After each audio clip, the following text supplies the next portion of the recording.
Central do Carnatal já instalada aqui no Natal Shopping. Você já garantiu seu abadá para essa grande folia? Pois então corre, vem pra cá, porque tem até bloco que já esgotou ingresso, é isso mesmo? Sim, bloco esgotado, sábado do Vambora com Bel Marx, esgotadíssimo, sucesso total de vendas, mas corre que ainda tem várias opções de produtos para você curtir o melhor Carnatal da sua vida. Arena Carnatal, FanFest, que é a grande novidade desse ano, Camarote Skol, arquibancada, tradicional arquibancada tá de volta e muitas coisas boas.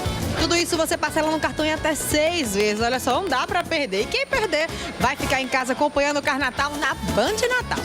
De olho na folia. Oferecimento. Saia da mesmice. Seja um vencedor. Seja Nassau. Natal Nordestão. Transformando carinho e dedicação em alegria pra você. O Carnatal 2014 vem com tudo. De 4 a 7 de dezembro. Se você planeja construir ou reformar, preste atenção neste recado. Construindo ou reformando, você pode comprar agora tintas e texturas com preços de fábrica. É isso mesmo, preço de fábrica. Esse é um compromisso Luxor, a mesma qualidade das melhores marcas nacionais e internacionais e condições imbatíveis. Venha até uma de nossas lojas e confira. Tintas Luxor, a marca especializada em texturas.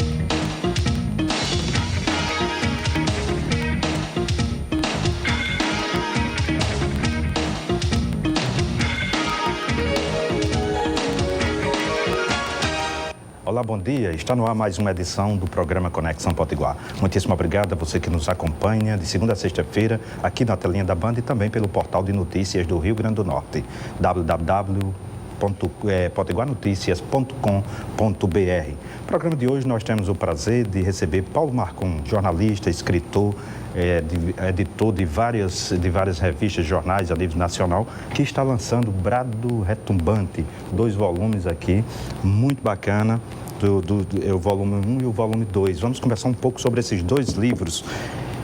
Paulo, queria dizer que é uma alegria muito grande conhecê-lo de perto e bater esse papo com você. Prazer é meu. Queria que você nos contasse como é que surgiu a ideia de escrever o livro que começou, a ideia era de um livro, terminou virando 2, né? Isso. 2 volumes, né? Na Lei ou na Marra e Farol Alto sobre as Diretas. Então, isso começou em 1986, o Brasil ainda não tinha nem Constituição aprovada, não tinha elegido nenhum presidente pelo voto direto, né? A eleição anterior tinha sido do Tancredo e do Sarney no colégio eleitoral, né? Depois da derrota da emenda Dante de Oliveira, daquela grande campanha das diretas. Então, eu fiz para a Universidade de Campinas uma série de debates com personalidades que tinham vivido momentos da história do Brasil, Mário Covas, Fernando Henrique, Leonel Brizola, Almino Afonso, Fernando Gabeira, Capitão Sérgio Macaco, que contavam um pouco da sua vida numa plateia com um auditório presente em Campinas e que relembravam momentos da história do Brasil. E surgiu ali a ideia de contar essa história contemporânea que estava se desenhando ali, um desenlace que veio acontecer em 89, da primeira eleição direta para presidente. Acabei abandonando o projeto, retomei em 2010, quando deixei a presidência da TV Cultura e passei os últimos 4 anos trabalhando nisso. Como você disse, acabou virando 2 volumes, porque eu fui para 1922 para tentar entender por que é que no Brasil, quando as coisas não vão do jeito que um determinado grupo pretende, se tenta mudar isso à força, né? E por isso esse título, Na Lei ou na Marra, que tem a ver com as ligas camponesas e com toda a luta pela reforma agrária, mas que vale para muitas coisas. A reforma agrária também sendo um tabu, ela não acontece nem na marra, né? Nem na lei, nem na marra. Pois é, até hoje hoje, na verdade, num certo sentido, ela já está perdeu o sentido, na medida em que a sociedade mudou tanto que fica difícil sustentar pequenos produtores rurais. Mas o fato é que era uma coisa elementar do desenvolvimento. Virou um tabu. Outras coisas também no Brasil são tabus, né? A regulamentação de remessa de lucros foi isso, e isso teve por trás da própria queda do João Goulart, né? A aceitação da eleição presidencial em vários momentos da história. Os grupos que perderam a eleição diziam que não valia a regra. Chegou-se a dizer isso com o Juscelino, por exemplo, em 55, exigindo ao partido que perdeu a eleição, ao DN, que houvesse a maioria absoluta que não estava prevista em lei. Né? E eu acho que assim... O Carlos Lacerda, um pouco mais atrás, dizia sobre Getúlio, se assumir deve ser, não deve ganhar. Se for candidato, não deve ser candidato. Se for candidato, não deve ser eleito. Se for eleito, não deve assumir. Se assumir, não deve governar. Pois é. Né? Deu no que deu, né? Deu no que deu. Então, o livro conta um pouco dessa história. Agora, importante dizer, com uma linguagem jornalística, porque são historinhas amarradas umas nas outras que permitem uma leitura mais leve, digamos assim, do que se fosse um tratado histórico e acadêmico. Nesse sentido, o exercício do jornalismo que você faz desde os anos 70, isso foi fundamental como argamassa para juntar esses tijolos. Isso, exatamente. Né? Agora, junto com um certo rigor histórico, né? Porque eu acho que assim, é muito difícil você selecionar histórias, episódios, momentos do país que podem justificar ou explicar um processo. Há um exemplo claro que aconteceu em 1973, no dia 31 de maio. O presidente do PMDB, Ulisses Guimarães, que era o único partido de oposição na época, emitiu uma nota para a imprensa incompreensível. Só saiu na Folha de São Paulo e eu só descobri agora isso graças à internet. Dizia que os deputados da Arena, do partido do governo, estavam tirando um determinado livro da estante da Biblioteca da Câmara dos Deputados, que era Da Importância de Ser Ernesto, do Oscar Wilde, uma comédia. E ele dizia que isso era muito curioso, porque os deputados só tiravam esse livro e descobriam que Ernesto, em alemão, quer dizer honesto e sério. E era uma mensagem cifrada para sinalizar que já tinha sido escolhido o novo presidente da República, que era o Ernesto Geisel. Sim. Nenhum jornalista se deu conta disso, a nota saiu sem que houvesse repercussão. Segundo, o Ulisses usou essa estratégia de maneira muito irônica e só ficou registrado para a história e só foi resgatado agora com esse livro. E, finalmente, sinaliza como era a escolha dos presidentes naquela época. Quer dizer, era uma decisão de um general ou de um grupo de generais que a sociedade não participava. Né? Isso era a essência da ditadura expressa num episódio menor, digamos assim, mas que eu acho que é sintomático, assim, é simbólico do que era isso e mais, do que era a censura à imprensa, porque isso foi uma maneira dele driblar a censura que era rigorosa naquela época. As pessoas, se você observa também o que o Pasquim, eu queria que você falasse um pouquinho do Pasquim, que o Pasquim foi muito censurado. Sim, muito. Eu estava lembrando também, quando você falava, das letras de Chico Buarque, as nuances que ele achava para poder falar as coisas que devia. Compartilhe com o nosso telespectador um pouco da sua experiência com o Pasquim. Então, eu quando trabalhei no Pasquim, já foi no início da redemocratização, em 86, já numa edição paulista do Pasquim. Eu não tive a sorte de trabalhar naquela primeira fase, momento, né? Porque era o sonho de todo mundo. Mas trabalhei no jornal Opinião, que era um jornal de oposição, também muito censurado. E era tão censurado que quando o jornalista Vladimir Herzog foi morto pela ditadura, o Opinião, do qual ele tinha sido chefe da sucursal de São Paulo antes de mim, eu o substituí. Eu era muito moleque naquela época, eu tinha 23 anos e o Vlado já tinha 38. O Opinião foi proibido de publicar a nota oficial do governo que anunciava o, aspas, suicídio do Vladimir Herzog. Então, todo o esforço da imprensa alternativa, ele foi, num certo sentido, em vão, porque ela não era capaz sequer de noticiar aquilo que a imprensa... Oficial. Não, e que a imprensa normal, a grande imprensa, podia. Agora, ela tinha um mérito de apontar para certas questões, como a questão dos trabalhadores, dos movimentos sociais, né, que a grande imprensa ignorava solenemente naquela época. Então, eu acho importante dizer isso hoje, porque tem gente indo para a rua pedindo a volta da intervenção militar. Era isso. Eu vou pedir licença a você, Paulo, e aos nossos telespectadores. Faremos um rápido intervalo comercial e voltaremos em 1 minuto, porque eu também vi esse absurdo nas redes sociais. 1 minuto só e a gente já volta. Legal.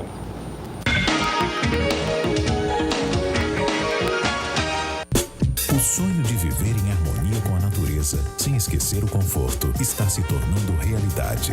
Condomínio Sustentável Veredas do Lago Azul, no Vale do Pium. Acredite, depois de conhecer, você vai querer ficar.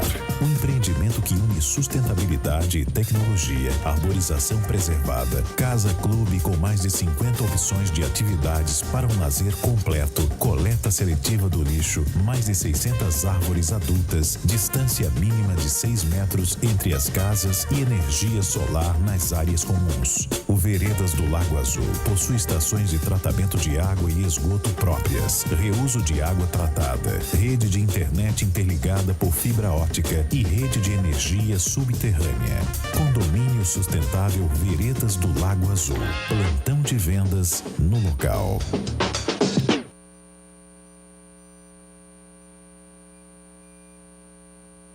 Se você planeja construir ou reformar, preste atenção neste recado. Construindo ou reformando, você pode comprar agora tintas e texturas com preços de fábrica. É isso mesmo, preço de fábrica. Esse é um compromisso Luxor, a mesma qualidade das melhores marcas nacionais e internacionais e condições imbatíveis. Venha até uma de nossas lojas e confira. Tintas Luxor, a marca especializada em texturas.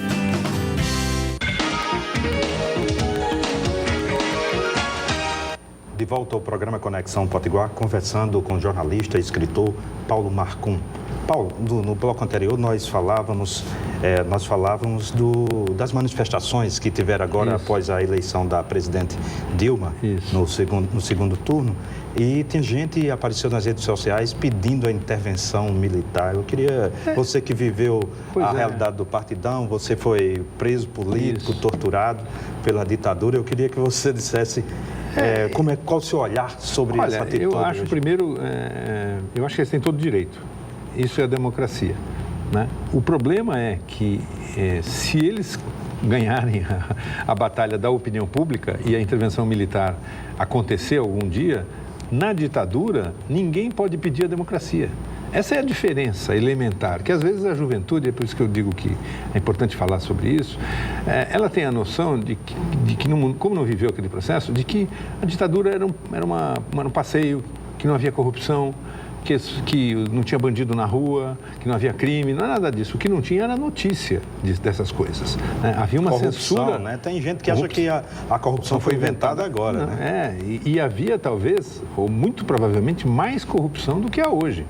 Né? O que não havia era nenhuma luz sobre isso, porque era rigorosamente proibido. Eu que fui repórter e editor durante os anos da ditadura, muitas das notícias nós recebíamos na redação dos jornais onde eu trabalhei, das emissoras de TV, pela Polícia Federal, dizendo, olha, é proibido falar da prisão do fulano de tal, é proibido falar da morte do Beltrano, é proibido noticiar que há uma epidemia de meningite na cidade de São Paulo.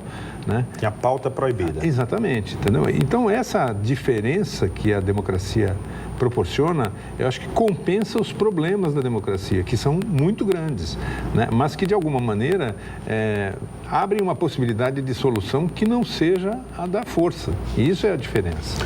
Paulo, você citou você disse uma palavra, quando você falou sobre golpes aí, a gente olhar para a história do Brasil, desde quando nós saímos da monarquia para a república, já foi na base do golpe. Exatamente. E recentemente teve as eleições para presidente da república e, surpreendentemente, um partido que já governou 2 vezes pela mesma regra, com urna eletrônica, que é o caso do PSDB, ele colocou em dúvida um pilar que é a questão da democracia, da urna pedindo recontagem de voto. Como é que você analisa Eu acho que essa foi uma tentativa mal sucedida de alguma forma, manter o processo eleitoral depois da eleição. Eu acho super salutar que tenha oposição no Brasil. Eu acho que o Brasil perdeu nos últimos anos por força da omissão da oposição brasileira, principalmente do PSDB, que não soube fazer oposição ao governo do PT. Né? Ele não teve empenho e batalha nesse sentido. Né? Às vezes dizem que é porque há um rolo compressor do PT, porque há o aparelhamento do Estado, pode haver tudo isso, mas o fato... Parece que falta vocação. Dá trabalho ser oposição. Trabalhoso. Né? Então, Agora, o importante é que as principais lideranças do PSDB, depois desse engano aí, voltaram atrás ao dizer que vão ser combativos e críticos em relação ao governo, e tem que ser, mas reconhecendo o resultado eleitoral, né? Porque se você coloca em dúvida isso, você reconstrói aquela tese que existiu lá quando o Juscelino, por exemplo, foi eleito, que quiseram dizer que era preciso ter maioria absoluta quando a lei não dizia isso, né? Cumprir as normas legais é fundamental para isso, e isso implica em um aprendizado grande e demorado, tanto para o governo quanto para a oposição, né? Eu acho que o processo está avançando, está caminhando. E nós vamos ter um ano de 2015 muito complicado do ponto de vista da economia, da situação do país como um todo, aonde esses papéis têm que ser jogados claramente de governo e oposição. E às vezes, no caso de Jango também, quando foi para... disseram que ele não estava no país, ele estando no país, né? Sim, não, ele foi destituído, golpe, né? Exatamente, pelo presidente do Congresso. Dizendo que ele tinha fugido. E ele estava no Brasil, né? E teve um parlamentar que cuspiu na cara do presidente do Congresso Nacional nessa ocasião, né? E uma das figuras que justamente o livro também assinala isso, foi Tancredo Neves, que teve coragem de se opor a essa atitude. E mais, que após já a vitória do golpe militar, o Tancredo faz um discurso dizendo que ele estava entregando o cargo de líder do governo, mas que ele continuava vinculado ao governo João Goulart, né? E é ele também quem faz um discurso no túmulo do Jango. E o mais curioso, quando você lê o noticiário de imprensa e os editoriais dos principais jornais, quando o Jango morreu, já nos anos 70, já em plena ditadura, ele no exílio, né, e volta ao Brasil só para ser enterrado, os editoriais são editoriais que condenam aquele presidente que tinha sido destituído por um golpe de Estado, né? Quer dizer, só agora é que a sociedade e o país começam a reconhecer, né, esse fato indiscutível, né? João Goulart era presidente da República, tinha direito de continuar na presidência, evitou um banho de sangue ao não proporcionar a reação militar ao golpe. Que é grandeza, né? No momento daquele. Eu penso assim, né? E por que ele fez isso? Porque ele sabia que os militares norte-americanos, a Marinha norte-americana, estava a caminho do Brasil para suportar os golpistas no que iria ser uma guerra civil, né? E ele, diante daquele quadro de Guerra Fria e tal, seria uma matança mesmo, né? E ele se recusou a isso. E quando morreu, nem assim os jornais reconheceram o mínimo de grandeza desse homem, que pode ter todas as críticas sobre o comportamento governamental dele, mas as pesquisas do Ibope indicavam que ele tinha 75% de apoio quando foi destituído do poder. E talvez seja justamente por isso que se precipitou, né? Exatamente. E só desenrolando, vamos pedir mais um rápido intervalo comercial, mas a figura do Tancredo Neves veio a ser o primeiro-ministro numa situação em que de parlamentarismo, que não é nossa tradição. Era uma solução de ajeitar as coisas. Um remendo, exatamente. Né? Pedir licença ao Paulo Marcon, aos nossos telespectadores, voltamos em um minuto com esse papo interessante. A gente já volta.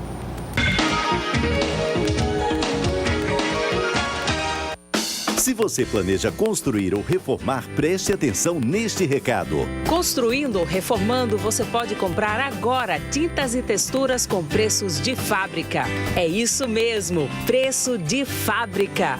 Esse é um compromisso Luxor, a mesma qualidade das melhores marcas nacionais e internacionais e condições imbatíveis. Venha até uma de nossas lojas e confira. Tintas Luxor, a marca especializada em texturas. O sonho de viver em harmonia com a natureza, sem esquecer o conforto, está se tornando realidade. Condomínio Sustentável Veredas do Lago Azul, no Vale do Pium. Acredite, depois de conhecer, você vai querer ficar. Um empreendimento que une sustentabilidade e tecnologia, arborização preservada, casa-clube com mais de 50 opções de atividades para um lazer completo, coleta seletiva do lixo, mais de 600 árvores adultas, distância mínima de 6 metros entre as casas e energia energia solar nas áreas comuns. O Veredas do Lago Azul possui estações de tratamento de água e esgoto próprias, reuso de água tratada, rede de internet interligada por fibra ótica e rede de energia subterrânea. Condomínio sustentável Veredas do Lago Azul. Plantão de vendas no local.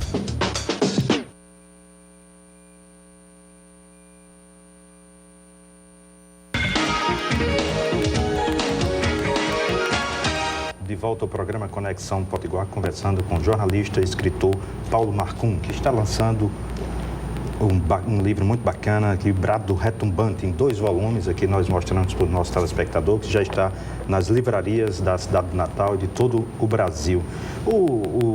Nós conversávamos recentemente, você é otimista em relação ao futuro do Brasil, o aprofundamento da democracia, apesar desses sucessivos golpes de 60, dentro da própria na ditadura militar, os generais, eles golpeavam, né? Tinha o AI-5, comenta se foi um golpe dentro do golpe, né? E a gente vem para a democracia, íamos ter eleições diretas, depois teve a solução para não termos as eleições diretas, foram indiretas, aí conquistamos a democracia. Sarney deveria ficar 4 anos, dá um jeito na Constituição e fica 5 anos, gostaria de ficar 6, aí vem Fernando Henrique, depois eleito, vem a eleição de Collor, Fernando Henrique inventa a reeleição para beneficiar a si próprio.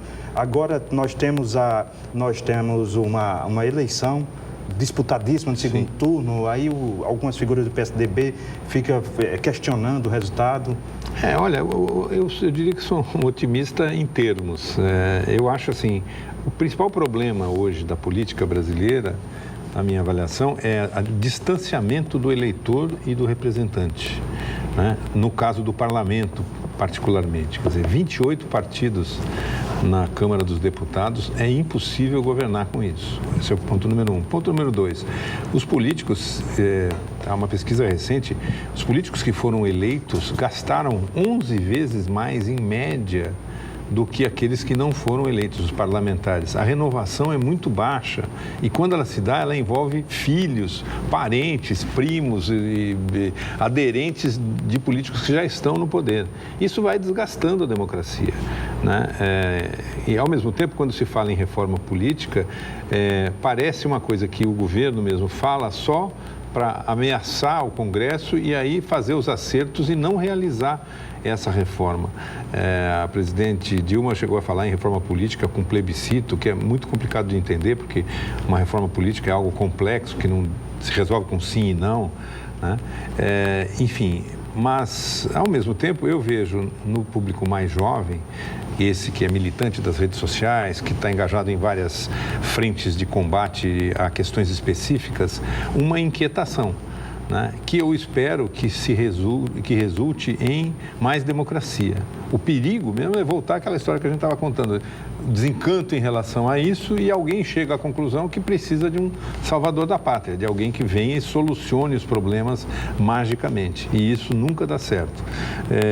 Eu espero assistir até o fim da minha vida o Brasil em democracia, né? A gente brigou muito para que isso acontecesse. Obviamente não sou satisfeito com muitas das questões que não são resolvidas. Basta você olhar uma divisão de onde vai o dinheiro do orçamento federal e ele vai basicamente para 2 coisas: pagamento da dívida interna, juros, e que acabaram de aumentar, e previdência social. O que sobra para as outras áreas, saneamento básico, não vou falar nem de cultura, porque vamos dizer que não seja importante, acho que é super importante, mas saneamento básico, elementar, direito fundamental, base essencial para que as pessoas vivam melhor, e os recursos destinados são muito pequenos. Os recursos estão muito concentrados no governo federal, né? E, enfim, é todo um jogo que depende do parlamento resolver isso. E eu acho que a presidente Dilma, quando ela joga plebiscito, eu acho que é para meio que forçar pressionar o parlamento, certeza, levar a luta para as ruas para ver se o parlamento... Com certeza. Agora, eu tenho dúvidas se o governo fará isso até o fim. Teria que fazer e enfrentaria grandes resistências, né? De todos os setores, setores econômicos poderosos, setores de comunicação, né? O próprio Congresso Nacional. Então, eu não sei em que medida isso vai acontecer, mas alguma coisa tem que ser feita. E esse desencanto com a política não é só brasileiro, infelizmente, né? Ele é mundial. Esse é um problema sério, né? Eu tive ontem num debate aqui na Universidade Federal do Rio Grande do Norte e perguntei quem é que queria ser candidato a presidente. Um rapaz levantou a mão um pouco em tom de brincadeira, mas pergunte a um jovem quem quer ser deputado, vereador, deputado federal, senador ou presidente da República e a resposta será zero. Há quase um clima de criminalização da política. Às vezes eu vejo isso. Paulo, eu estava olhando aqui o livro, o nosso telespectador pôde ver na tela, e o que fala da ditadura, tem o povo, tem a bandeira do Brasil, né? E um tem povo, outro não tem. Queria que você comentasse aqui, porque os dois livros formam aqui a bandeira. Queria que você comentasse. Então, essa foi uma solução gráfica da editora que acho que resumiu bem a história, né? A campanha das diretas é a primeira vez que a multidão brasileira vai para as ruas para ser protagonista da história do Brasil. Não foi na República, não foi na abolição, tá certo? Não foi na independência, tá certo? Não foi em nenhum desses momentos. Foi no golpe, mas a favor do golpe. Essa que é a coisa. A manifestação que houve em São Paulo e da chamada Marcha com Deus, pela família, com Deus pela liberdade, foi muito grande. E depois do golpe, no dia 2 de abril, houve também uma manifestação no Rio de Janeiro muito forte, apoiando a distribuição do governo de João Goulart. A campanha das diretas é o desfecho de uma série de tentativas de iniciativas de criarem frentes amplas contra a ditadura. Teve a própria Frente Ampla, teve a anticandidatura do Ulisses Guimarães, a candidatura do general Euler Bentes pelo PMDB, teve o movimento sindical contra o Arroxo, a volta do movimento estudantil já nos anos 70 com a morte do Vladimir Herzog. Que era seu amigo. Que era meu amigo, meu chefe na TV Cultura, enfim. E todos esses processos, eles foram fracassando, num certo sentido. Não conseguiram galvanizar a opinião pública. O que galvaniza é uma emenda constitucional de um deputado em primeiro mandato, que era ligado ao MR8 e filiado ao PMDB, e que quem escreveu a emenda foi o pai dele, deputado da UDN, ex-deputado da UDN. Quer dizer, é um paradoxo que explica um pouco como é que as coisas andam na nossa história. Nem sempre pelos caminhos mais retos. Mas, ainda assim, aquela campanha das diretas acabou que não deu resultado porque não foi aprovada, mas levou à eleição do Tancredo e do Sarney e aí sim ao fim da ditadura. E o governo do Sarney foi sobre uma pressão terrível. Ele não queria assumir, não é? Exatamente, né? E foi um governo de composição, né, em que ele não conseguiu... Quer dizer, nós não vamos saber o que seria o Brasil, obviamente, se o Tancredo tivesse sido presidente. Ele tinha um projeto de país e um projeto de governo, de ministério, de tudo isso. Tudo isso foi desarranjado por uma doença inesperada que levou o Tancredo à morte, né? E ali, naquele momento, a grande figura que se destaca, e isso está no final desse livro, é o Dr. Ulisses Guimarães, que se recusa a ser o sucessor, apostando na posse do vice-presidente, que era um cara do antigo partido do governo. E aí o Ulisses, ele mostrou-se legalista, né? Exatamente. Mostrou o apreço pelas leis, que eu acho que é um exemplo fundamental. Que é um exemplo para hoje, para todos os partidos de hoje. Paulo, nós temos 1 minuto para terminarmos essa nossa agradável conversa. O que é que eu não perguntei de fundamental que você acha que deve compartilhar com os nossos telespectadores? Rapidamente, sobre sua é o seguinte: obra? Farol Alto sobre as Diretas, que é o título do 2º volume, faz justiça ao Franco Montoro, governador de São Paulo, que em novembro de 83 foi ao Rio de Janeiro, reuniu um grupo de intelectuais para falar dos seus planos de governo, estava discutindo horta comunitária, estrada vicinal, e o Otto Lara Rezende, intelectual e jornalista, que já tinha tomado uns uísque a mais ali, levantou e disse: ô Montoro, farol alto, vamos falar das diretas.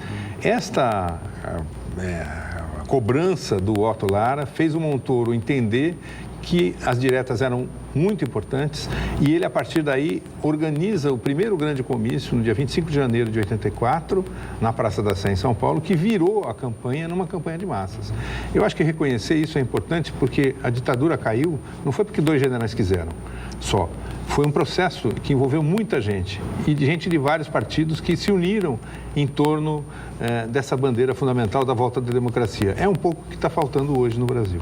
Perfeito. Paulo Marcon, jornalista, escritor, queria dizer que foi uma honra conversar com você. Um prazer. Lhe passo o jornal Potiguar Notícias, Muito obrigado. que está nas melhores bancas do Rio Grande do Norte. Muito Legal, obrigado. A você que nos acompanha, muitíssimo obrigado pela sua audiência, pela sua companhia. Um grande abraço e até mais.